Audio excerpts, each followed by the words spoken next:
3 परीक्षा दी, तब जाकर मां पार्वती का नाम बमलेश्वरी पड़ा है। थोड़ा ध्यान देना, बहुत छत्तीसगढ़ वालों, कोई तुमसे पूछे तो तुम्हें जवाब देने के लिए बहुत जरूरी है कि मेरी मां बमलेश्वरी का नाम बमलेश्वरी कैसे पड़ा।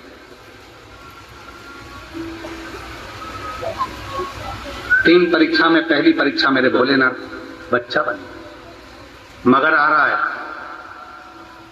मां पार्वती जी जल भरने के लिए जा रही थी और उनको बच्चे के रोने की आवाज।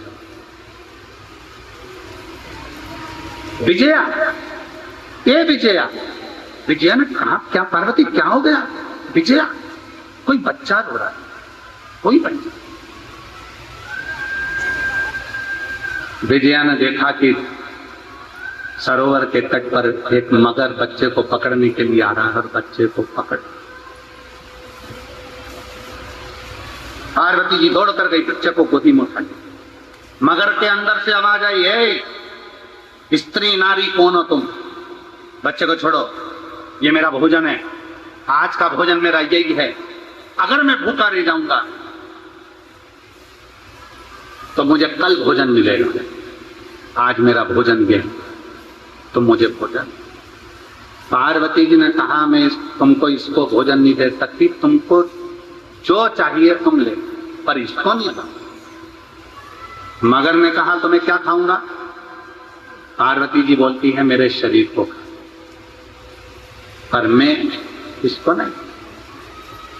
तब मगर ने कहा पार्वती माता से, ए स्त्री, ए नारी, तुम कहती हो कि तुम इस बच्चे को बचाना चाहती हो, तो तुमने अपनी जिंदगी में जन्म से लेकर अभी तक जितना तप करा है,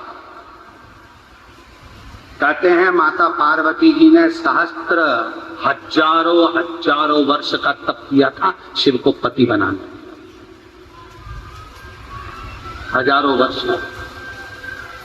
तुमने जो हजारों वर्ष का तप किया है वो सारे तप का फल मुझे अब भी दे दो, तो तुम इस बच्चे को बचा लो। पार्वती जी ने कहा इतनी सी बात, ले जल लिया पार्वती जी ने।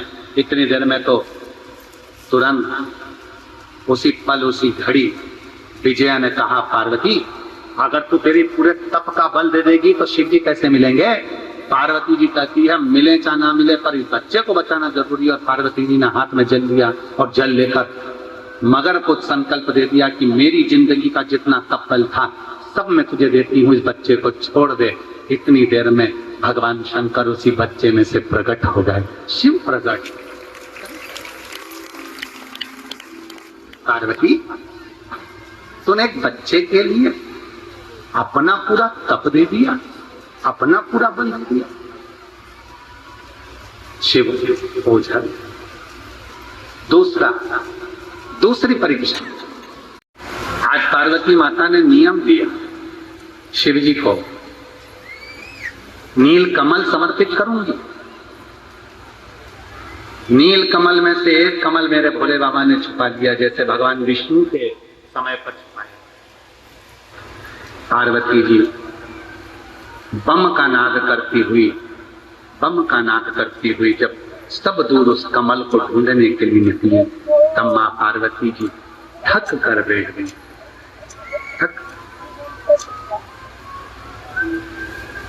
इतनी थक गई मां पार्वती जी।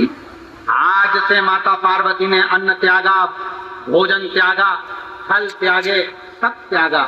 पार्वती जी का शरीर नीला पड़ने लगा।